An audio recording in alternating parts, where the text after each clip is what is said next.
How are you all doing? Thanks for coming out tonight. This is, as you can imagine, a pretty important issue for our city, and we're going to be hearing more. You'll be learning more about it tonight. We have somebody here from Bellingham who's going to talk more about it. This has been a big issue for the Sierra Club for years. You all know I was involved in the Sierra Club. I just want to talk a little bit from perspective as mayor as we look at this issue, what we've been seeing. And I first got engaged in this issue. Mayor Pike, then Mayor Pike from Bellingham, reached out to, do I have a new friend? Hey there. Then Mayor Pike from Bellingham reached out to me and other mayors to say, I want to let you know about this issue of a coal port in Bellingham and what it might mean to your city. And the fact is that, you know, the background is there's coal in Montana, and China, they tell us, wants coal. We'll find out. So the idea is that they'll put it on rail and they'll ship it down the Columbia River, and then it'll take a right turn and it'll come all the way up the BNSF Railroad through downtown Seattle, through Sodo, through downtown, come through the train tunnel there, then come out next to Alaska Way, then wind its way up the coast to Bellingham. Now the exact numbers of trains, there's an initial number, but it'll build up over time, and this could have really significant impacts. There are obvious and direct impacts that we have to start looking at. One is just that much train traffic moving through this corridor with open loads of coal on it. What it means is most of our crossings in Sodo and along Alaska Way, the gates come down, people wait, or don't wait. I can talk about that for a minute. So I actually asked our Department of Transportation, and this is a serious issue actually, I asked our Department of Transportation to try to start analyzing what does that mean. So my Department of Transportation right now, your Department of Transportation right now, is doing the analysis of what it would mean for gate downtime, what that might mean for congestion or queuing at the intersections, but that there is also a safety thing, particularly along our waterfront, where people see the gate go down, particularly pedestrians, and take a look left or look right and may choose to cross. And so there's a public safety implication there as well, because the big long trains moving slow, the gate can be down a while, and it can be tempting for someone to say, well, I don't want to wait. The other public safety issue is with that level of gate downtime, what does that mean for our emergency vehicles to get from one side to the other? In case of a fire, in case of somebody in need. We do have a fire station on the waterfront, but a big event tends to require folks from more than one area to get to it. So we have some real legitimate questions we have to ask just about the immediate impacts. Then you start getting to some broader impacts that we have to ask questions about. If we fill up our train lines with carrying coal, what are we displacing? Is there other higher value uses we could be putting our railroad lines to? And rail is a good thing for moving freight, and for the success of our port.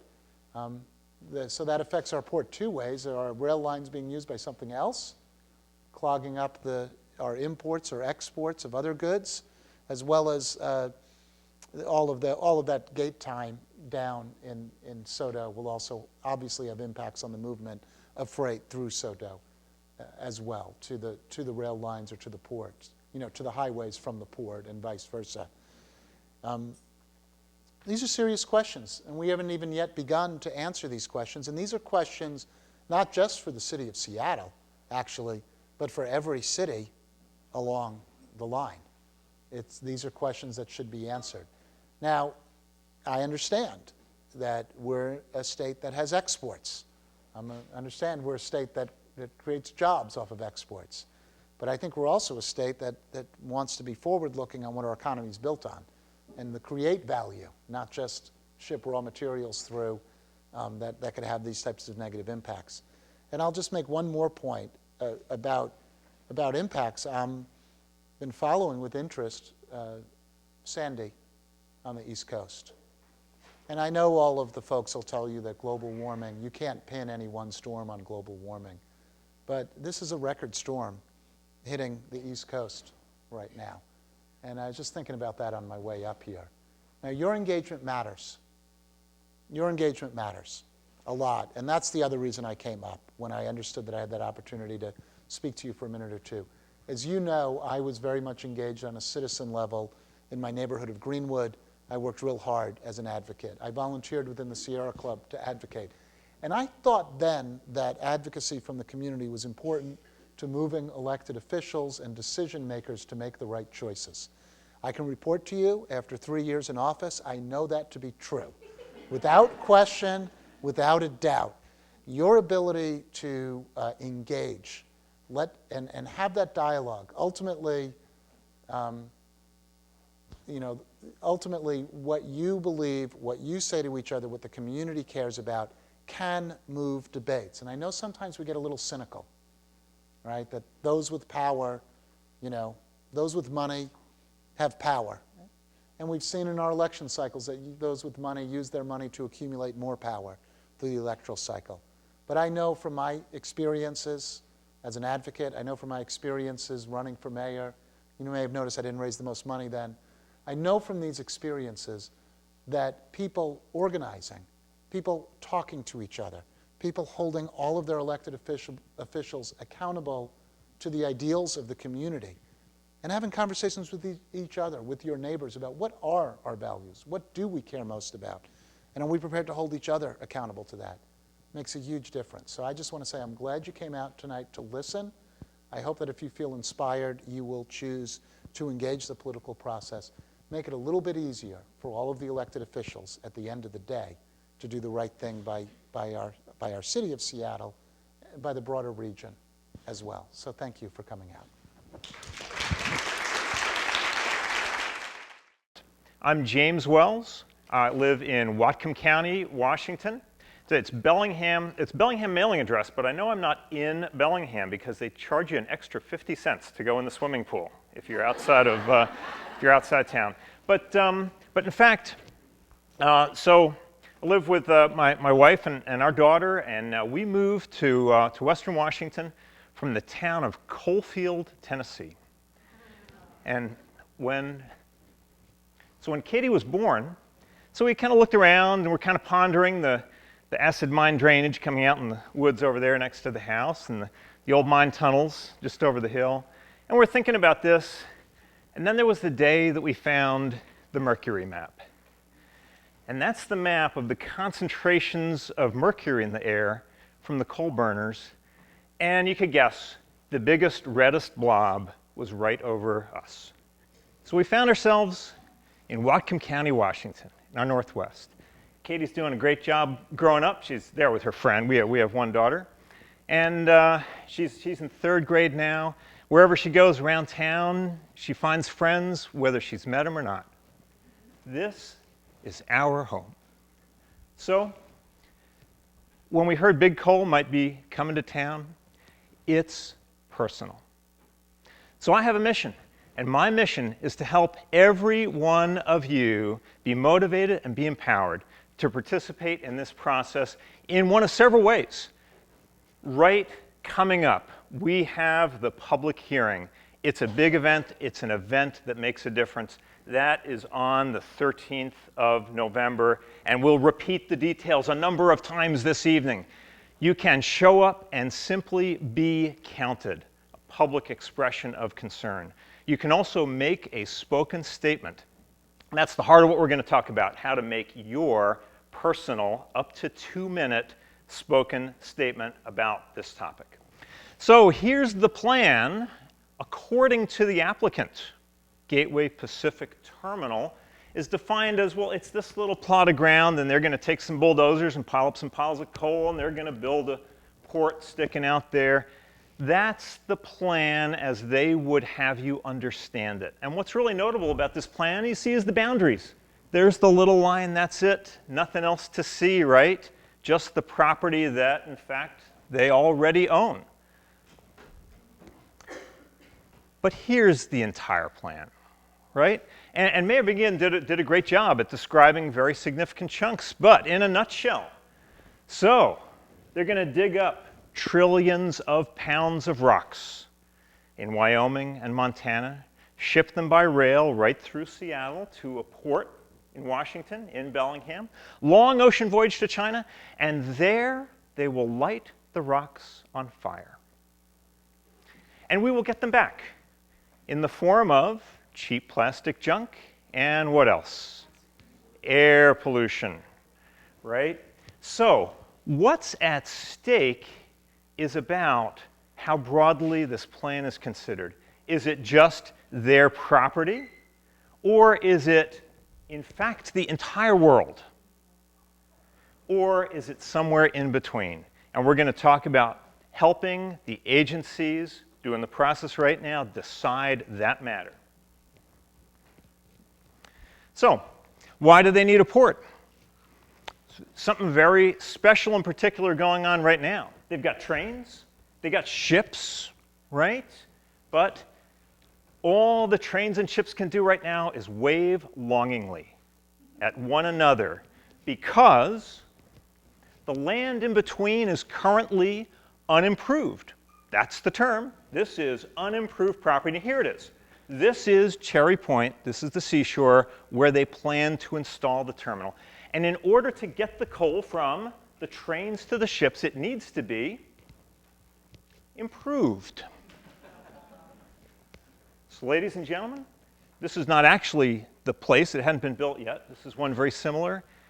But for the model in your mind, there is the Gateway Pacific Terminal. So there's a process to decide whether this will be allowed. And it's called the permit process, but we know it is the permit or not process. And it's just begun. Permit application in March. We're at a very early stage. It's going to rattle along for a couple of years or however long.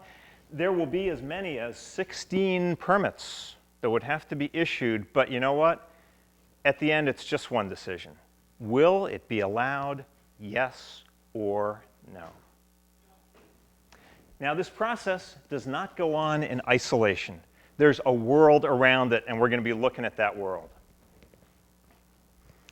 Firstly, there's other types of legal action. There's already one lawsuit that's been filed. The organization called Resources has sued the terminal operator for illegal clearing. They violated federal law. They drove bulldozers around clearing that they had no permits for, ruining wetlands. So there's a lawsuit going on there.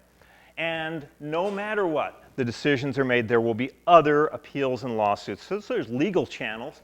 But then there's the channel of interacting with the rest of the world, the populi, you know, us. And we have this huge opportunity coming up and now open, the scoping public comment window. It's open through January 21. We're going to focus on this, but I do want to point out there's other opportunities to participate. Voting is huge. We will have a chance to elect the people who, at the end of the pipe, are going to make the permit decisions, or people who hire the people who make the permit decisions. So if you've got an opinion about this proposal, it's worth figuring out whether you agree with a given candidate on land commission election.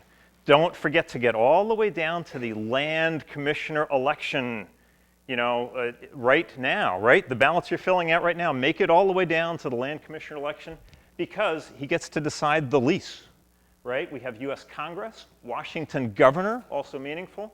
Up in Whatcom County, we have county council elections. They'll matter too. So there's voting as well. We'll have other public comment opportunities.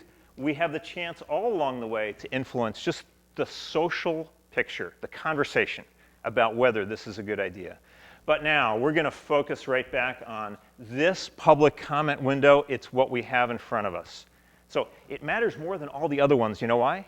Because the breadth that matters to you most is your next one, right? It's the one we got. So let's look at the public comment window. Okay, so here we go, 120 days to January 21st. That's when it closes. That's when they're done, no more comments, okay? We already had one public hearing, and there will be 6 more. Here's yours in Seattle to give spoken public comments, to meet with the agency, tell them what you think. And also unlimited written comments. They have a website, you can email, you can mail in letters, unlimited, as many comments as you want. Really encourage written comments. We're going to focus on spoken right now because that's the event that's coming up right in front of us right now. Just some comments about the hearing we had. Well, we ruled, okay? 1,800 people showed up and not just commented, not just said what they were concerned about, but said it very, very well. And it was the best of citizen participation. So, the part of the process they're doing right now is the environmental impact statement. So it's this document, and when I say document, I mean binders, right? It's going to be huge at the end, filled with factoids. And the findings of the EIS will hugely drive and educate the permit decisions that ultimately be made. So they're filling this big document, right? So here's a big question. If it's an environmental impact statement, well, what's the definition of environment, right? What's in scope? What's fair game? Now, if you think of environment, well, you might think of this, and that's pretty good. And there we go. There's Cherry Point. That's the environment they want to put this coal terminal in. But let's look at the regulatory definition of environment for this purpose. Here it is. So, don't take notes. I will summarize.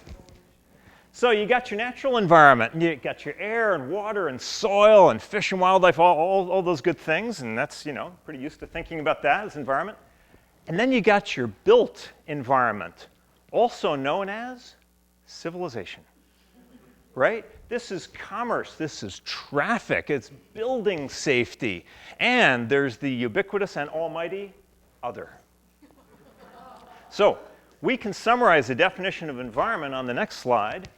Environment is everything. So, when we talk about an environmental impact statement, don't be limited in your idea of what could be fair game. It is everything. So, what they're doing right now to do the ES is scope. Scope is to decide what will be considered in the environmental impact statement, what's in scope. So this is the part where whatever you're concerned about, you say, hey, consider this. And you can define scope in, there's two good dimensions. One is what impacts you're concerned about, right? The adverse effects. You could say, I care about block crossings or air pollution, any of various impacts. Another measure is geography, right? How far away? Because actually, it's two different comments. I might say, I care about block crossings in Seattle. Or I might say, I care about block crossings everywhere along the whole train line. So you can think about scope as being about particular impacts or a combination of that and places you'd like it to be considered. I think it's very important to consider place in cases where, hey, it's just that plot of ground, but the effects it has over the entire region and even the world. Okay. So let's get to some definitions here. Impacts, also known as adverse impacts. Definition of an adverse impact is it's a bad thing. A bad thing that is caused by the activities of the terminal or even indirectly in some way connected to or resulting from the activities of the terminal. So it's not just the coal terminal, right?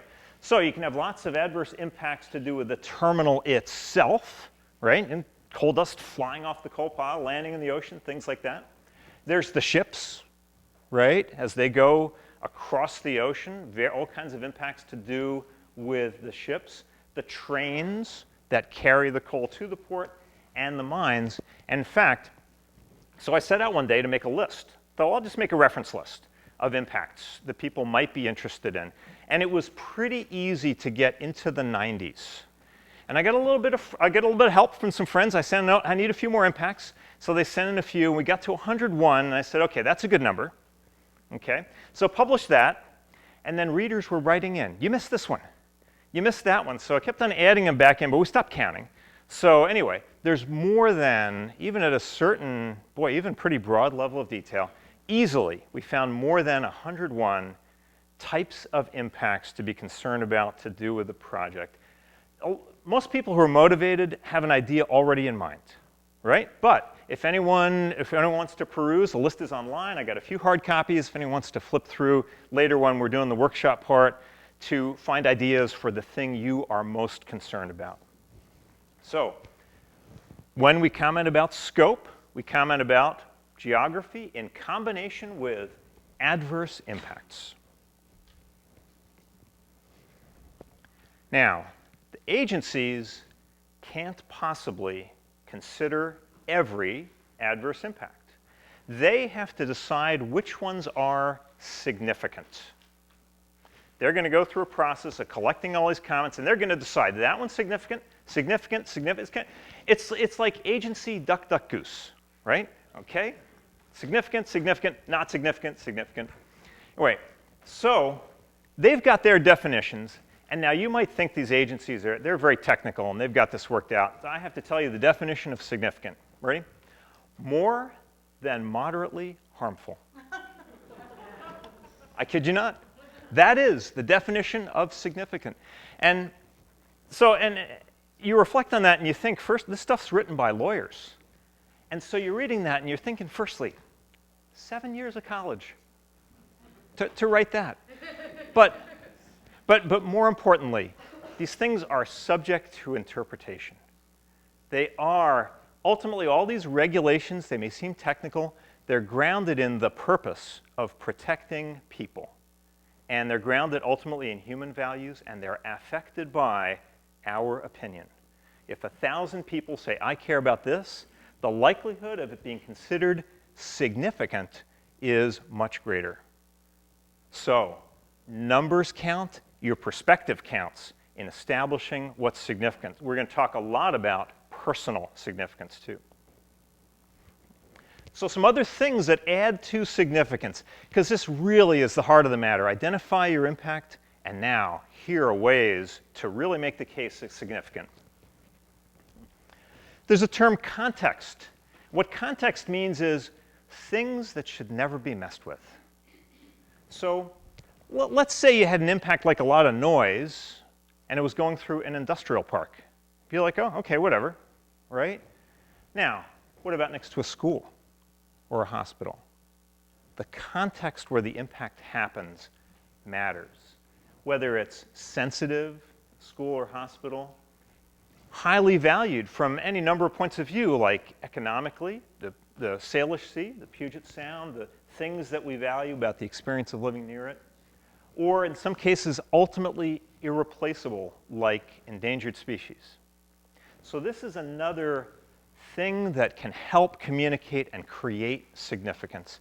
As you consider your impact you want to comment on, think about context that helps add to the significance of the impact. Then there's another angle, another way of looking at this, which I think can be really helpful where it's applicable. Sometimes it is. And that is about the change, the permanent change of places like this to this. Because long after the terminal has been abandoned or reduced to 3 lonely guys in the control room, these places will still be dead, will still have the impacts, right? If one of the results is that, say, the orcas leave or go extinct, I guarantee that'll still be the case when we cease to get any value such as it may ever have been from the operation of the terminal. So consider permanence. There's a lot of events that are just a one-way street, right? If someone's in an ambulance waiting at a block crossing to get to the hospital and they don't get there in time, it doesn't get much more permanent than that. So, significance, including themes of the context, right? Things that should not be messed with. And themes of permanence are things to help establish personal significance of the impact you're concerned about. So now, we've talked about the content. Now let's move to delivery. You got your 2 minutes. There you are. It's time. The agency is listening. Okay? So, you have 120 seconds and they're serious about it. Okay? So there's a little thing. Firstly, it's green, and green is good. And then it's orange, and then when it turns red, then you can see the lady over there. She's about to pick up the microphone saying, thank you very much. So the first thing to do is practice for 90 seconds, right? Because you want to be comfortable. You want to be confident. You're not going to run out of time. You're going to say the thing that you want to say. People can stumble when they're trying to jam everything in there. Say a little bit less and say it really confidently and comfortably. So that's one of the first kind of tips, and we're going to practice, by the way. So you don't get to just sit there, right? We're going to do it, too. You know that, right? Did Robin tell you? All right. Okay. So the next is spoken. These are spoken comments, right? So now if you're going to come up there and you're going to say, thank you very much, mail it in, okay? These are spoken comments. There's a reason they have hearings in person. It's because of the extra value and bandwidth you can deliver in person. Don't just bring the words. You have to bring yourself.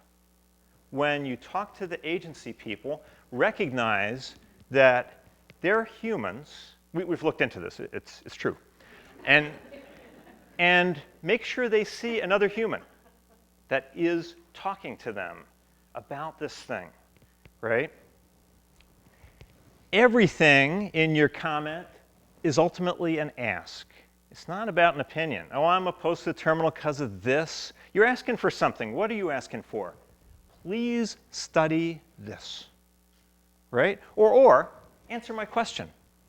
Will the food I'm growing on my plot next to where the terminal is supposed to be, will it still be safe to eat? Two forms of the ask. It's either please study this or answer this question. Will this still be safe, right? For instance. And what's the mission? Your mission is to create a moment of clarity. That for everyone going through this process, there's the agency people and their consultants. They're going to do it by the book. They have these things in their checklists and all these kinds of things.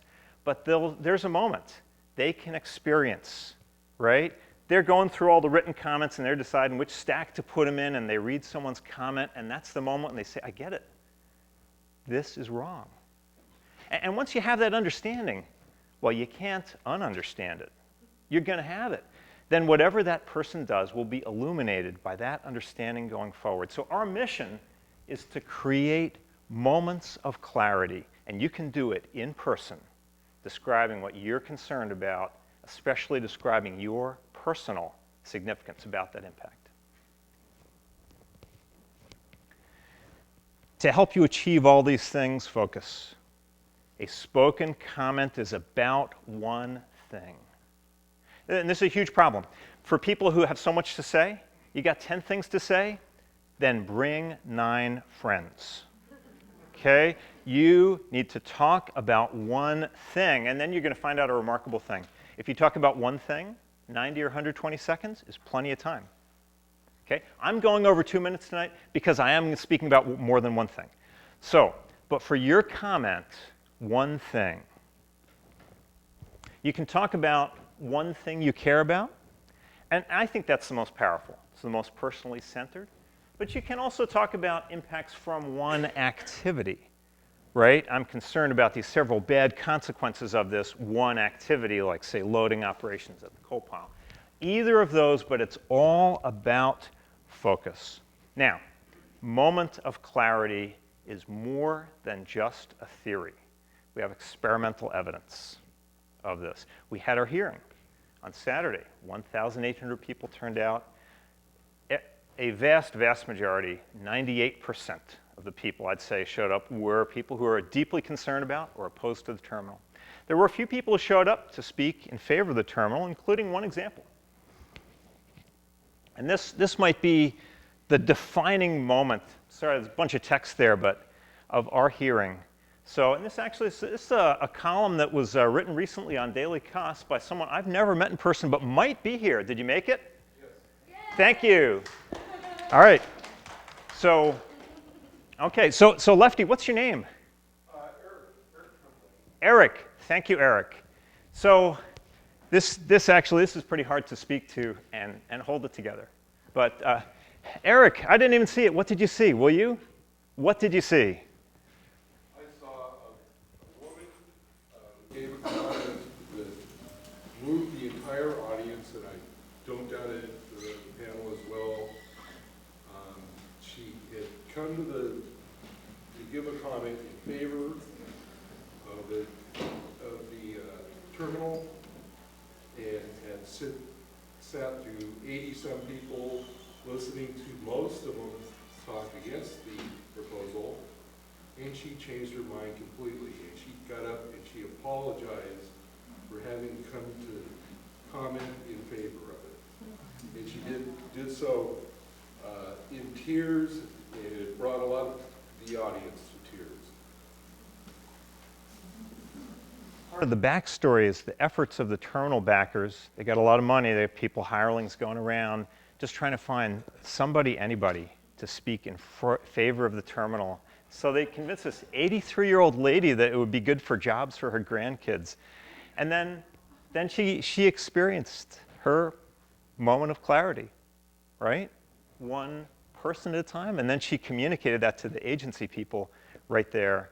So if our hearing was a watershed event, then to me, I think this is a defining moment, even within that event. It's the symbol of sort of everything. I think it's probably the most important story of the whole campaign yet.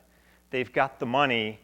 They could go around and try and find people to speak, but we've got the humans, right?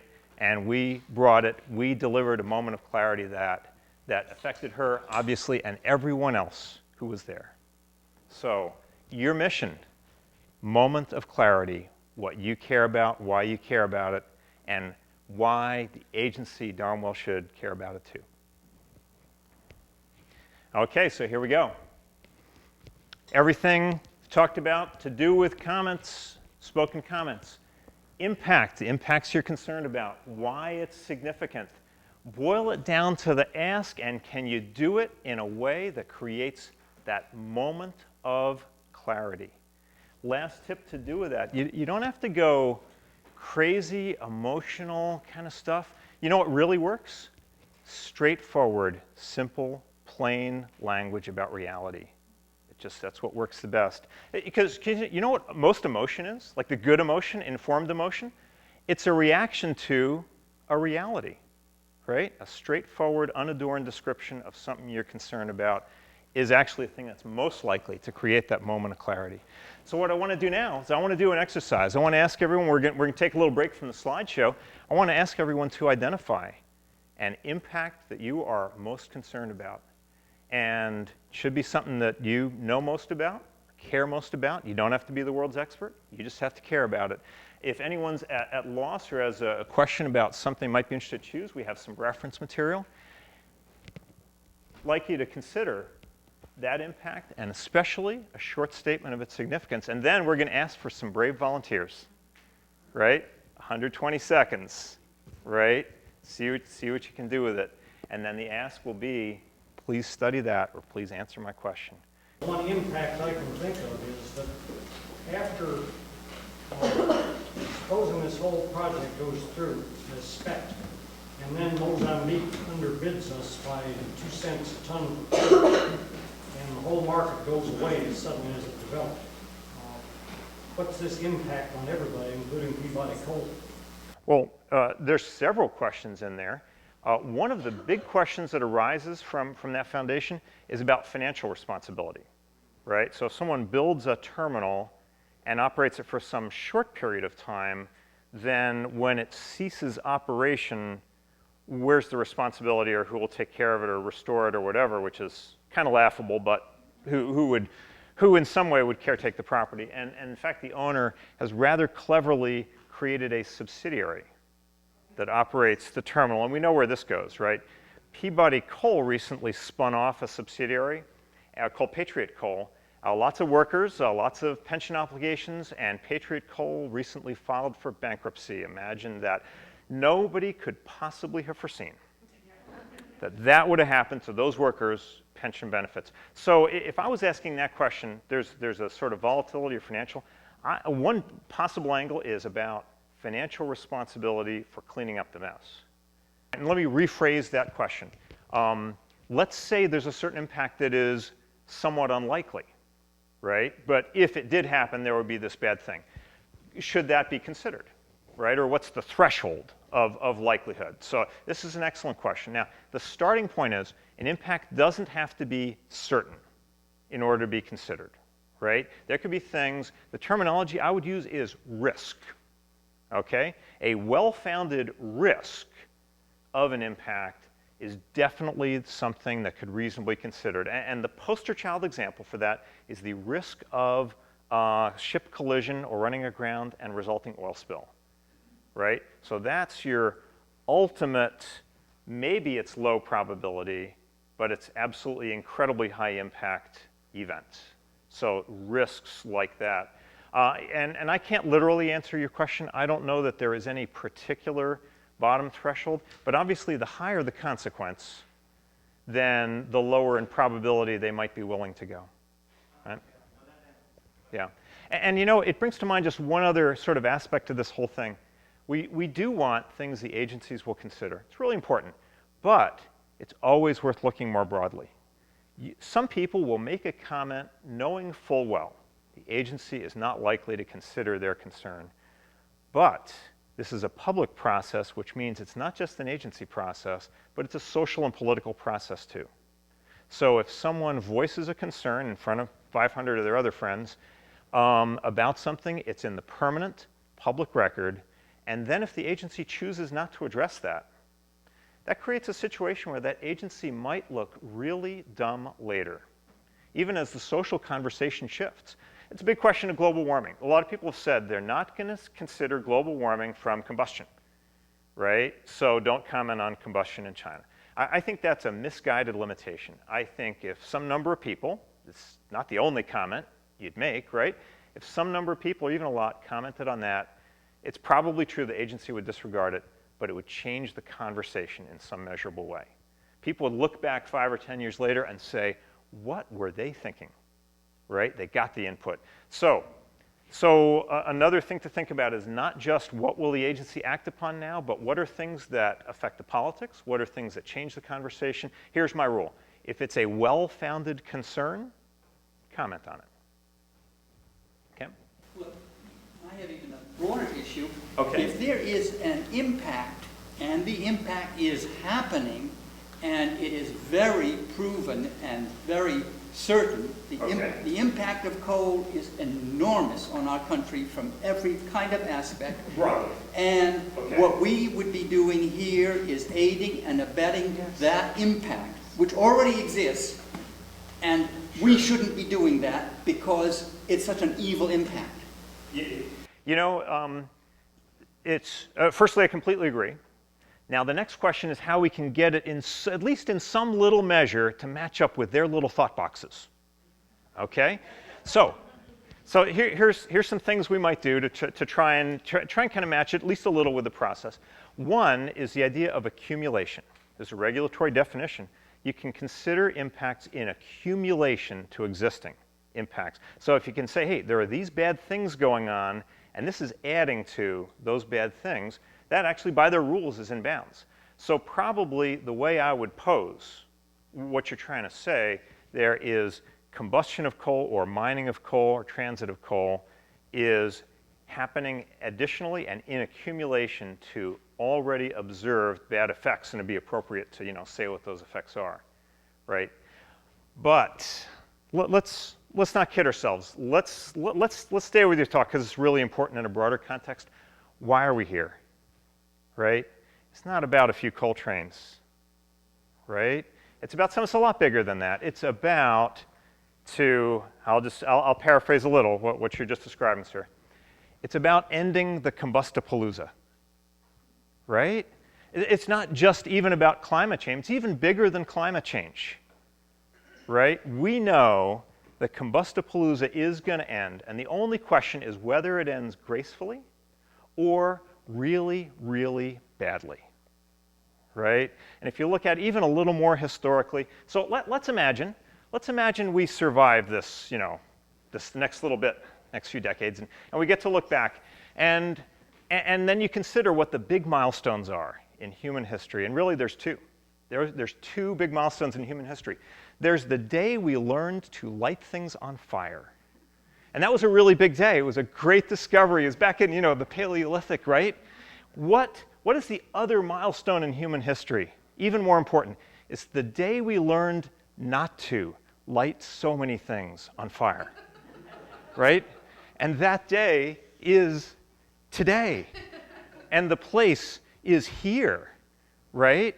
And it's sometimes people, you think you're at a turning point, you think you're at an important point, maybe you don't realize it, but you know what this is, right? The choice of doubling down on the Combustopalooza or not at places like Keystone XL and these ports, this is it. Are we going to stop the Combustopalooza or not?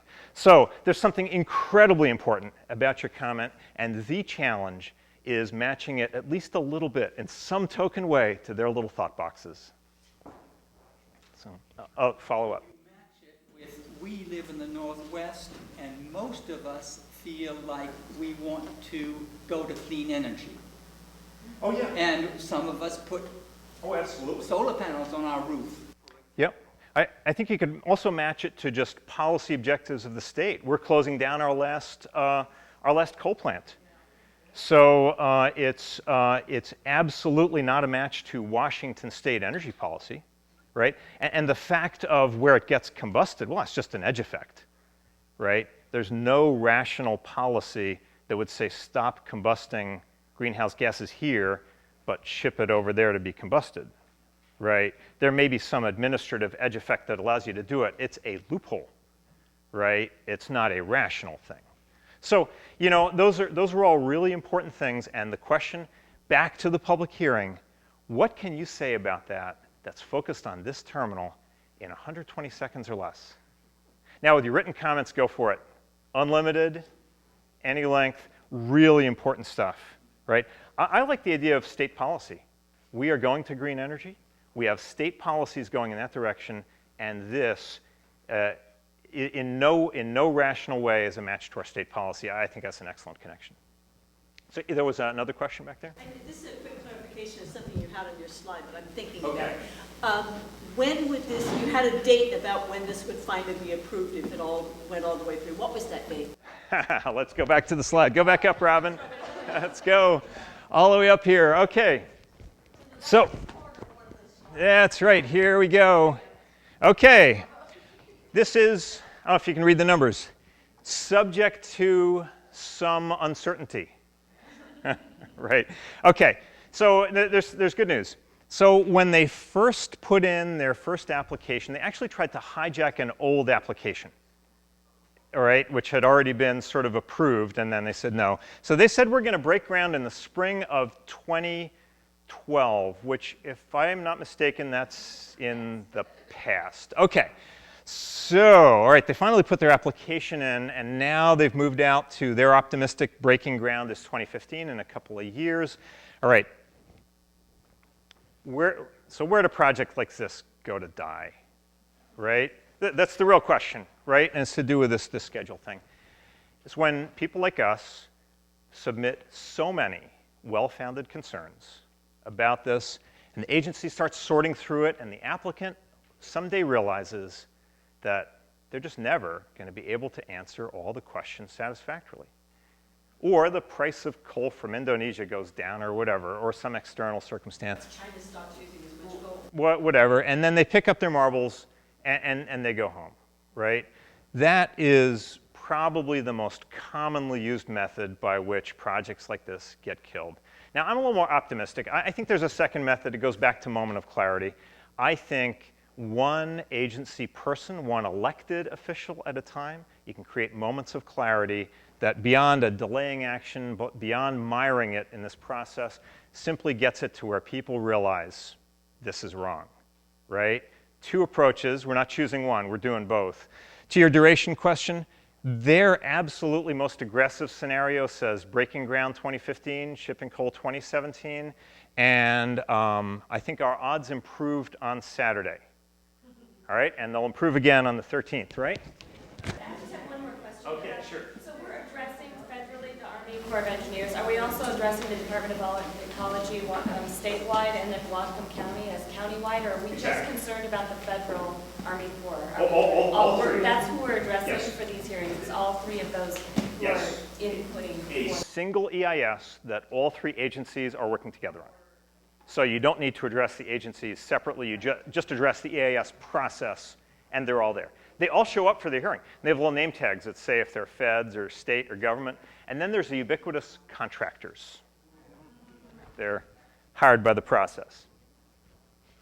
Okay, so next is ask for volunteers. So my request is be able to state the impact you're concerned about, some statement of why it's significant, and end with the ask. Please study this, or please answer this question. Volunteer?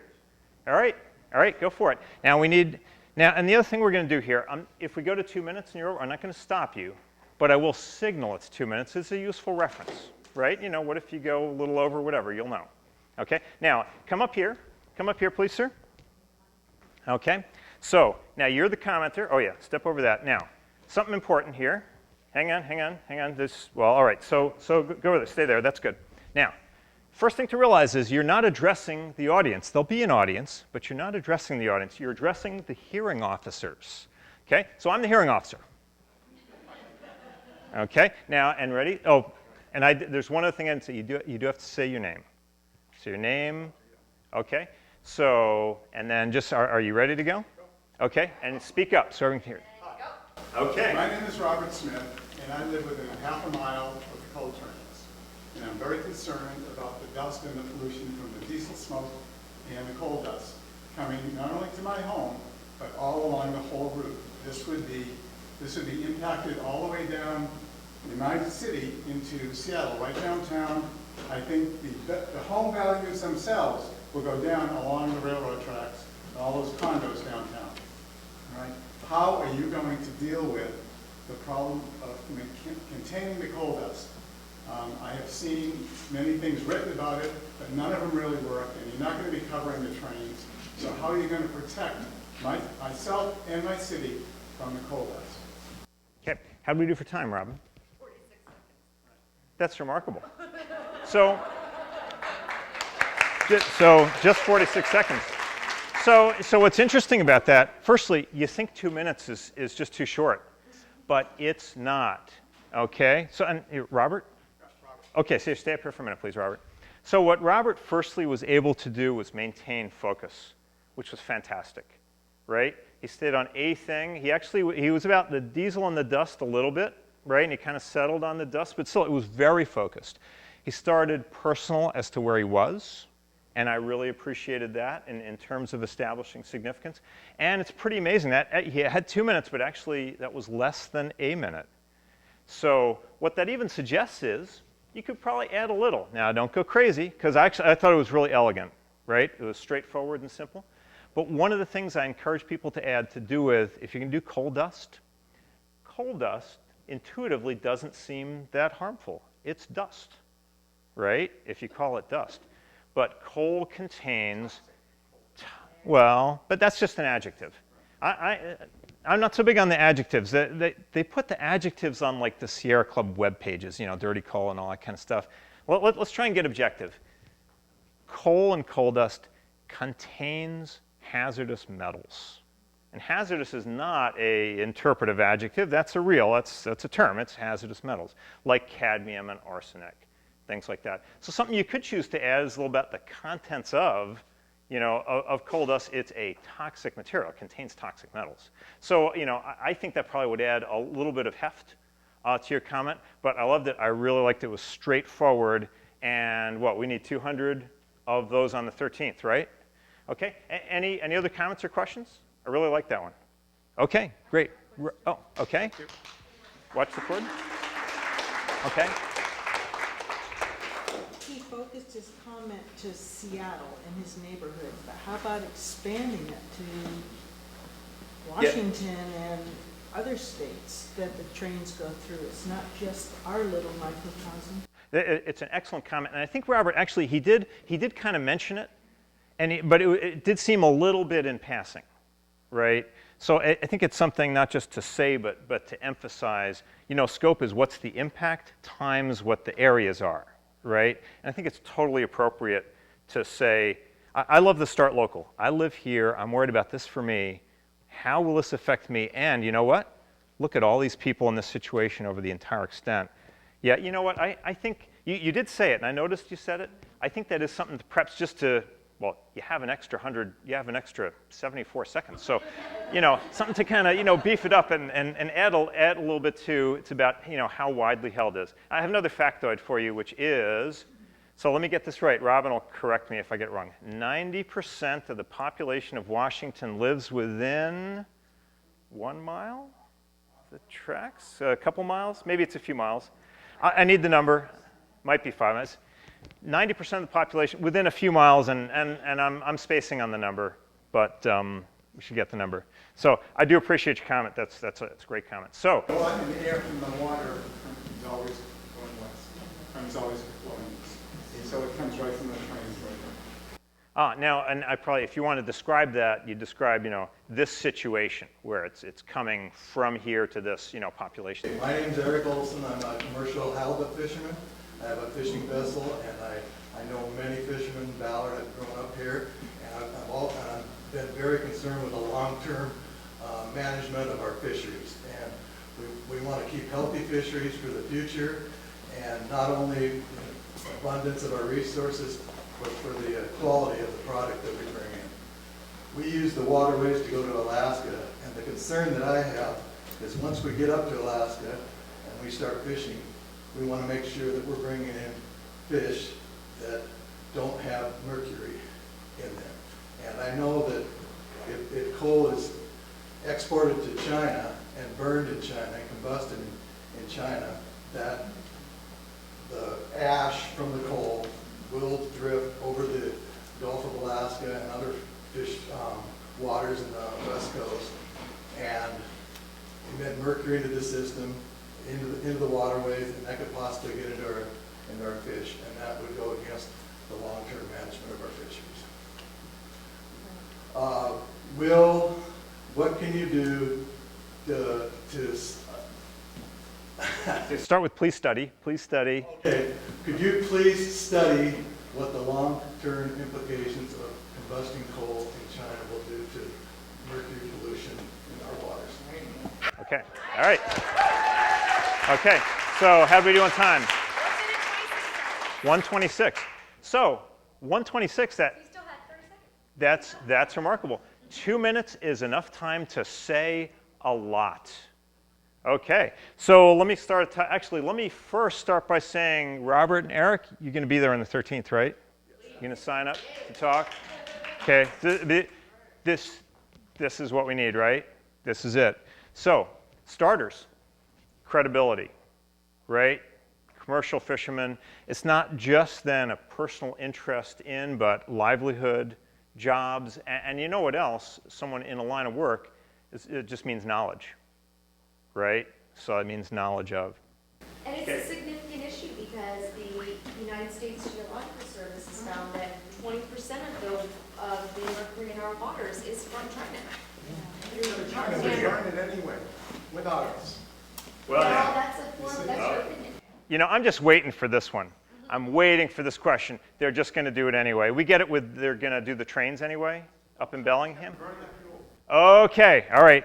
I can answer your question, Robert. Okay, so you can answer it's going to happen anyway on 2 different levels. The first level is straight up factual, and it's because it's not true. I'll explain why it's not true.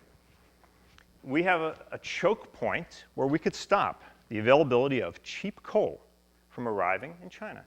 And when Big Carbon looks at you for their waste station, there's only one reason. It's because you are the low-cost option, right? That's the only reason, right?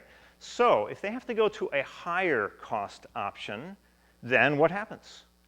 It's higher cost at the point of delivery. If it's higher cost, less is used, and this is called economics. It's also known as arithmetic, okay? So it will happen anyway is on the face of it, on the facts, false. But that's not the most important argument, okay? That's just the facts, okay? Here's the most important argument, and it goes like this.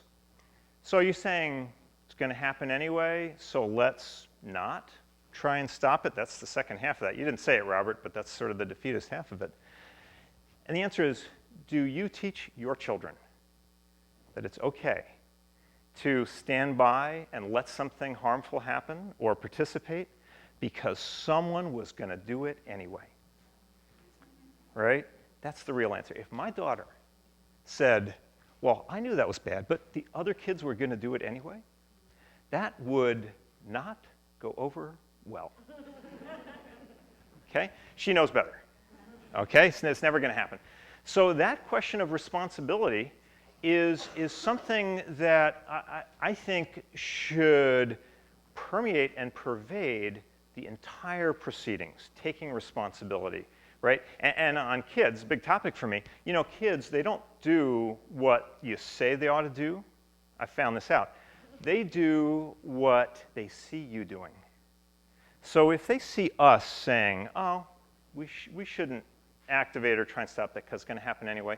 So it's not only wrong, but it's the worst possible lesson that we could provide for our children too. So, did I answer your question, Robert? Thank you. Okay, question. Yes, I think that this is very important. We're educating ourselves. We're going to tell the agencies, both federal and state, what we think. However, this is necessary, but it's not sufficient. It's not enough to go to beg government agencies to keep our environment safe.